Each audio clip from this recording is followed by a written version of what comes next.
heard the story of someone who had gone through unbelievable tragedy. And I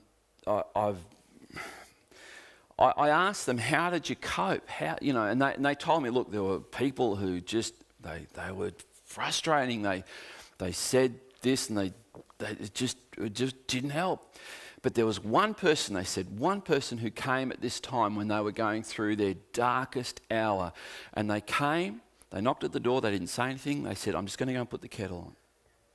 They put the kettle on. They said, look, you go and do what you've got to do. I'll answer the door.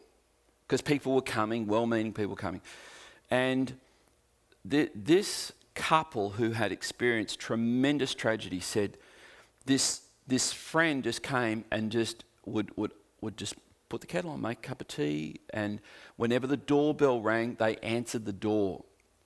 And their response to the person at the door was, thank you for coming. Now's not a great time. Can I pass the message on?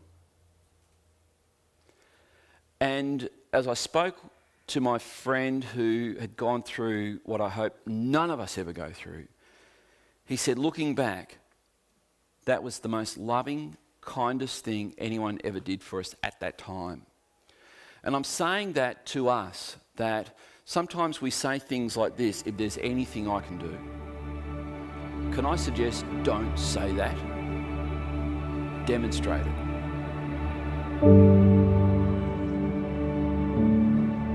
So I had the example of a lady whose husband just terrible, and people came out and they said that, and then there was one guy who didn't. He didn't even say anything to her.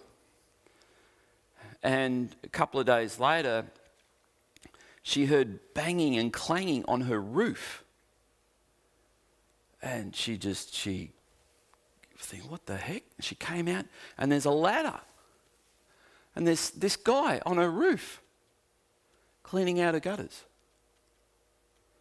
And he said, good morning. Don't worry about me. I'm fine. Just leave me. I'll be fine. She said, oh, wow, that's weird.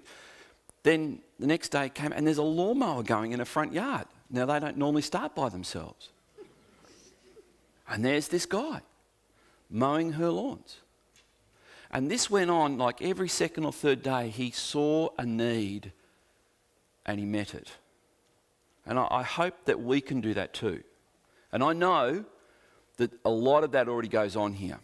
So thank you. I want to continue to talk as a pastor, and then I'm going to change hats, as I said in a moment. We worship a God who is unlimited in goodness and power. Unlimited. I don't like to use the word infinite, particularly if you're a philosopher or a mathematician, you know that doesn't exist. So I like really precise word here, unlimited power, unlimited goodness.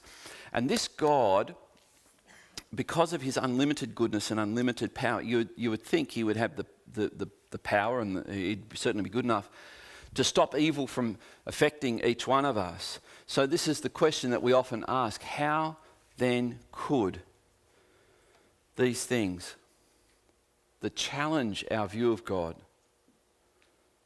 how would he ever allow them to happen?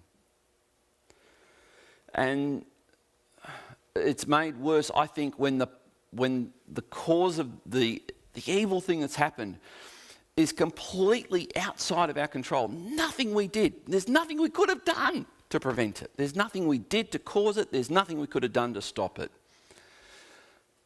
That hurts more. It hurts more. And I think this is the case with what we're now looking at with evil. The psalmist experienced this, and we read in Psalm 35 and verse 12.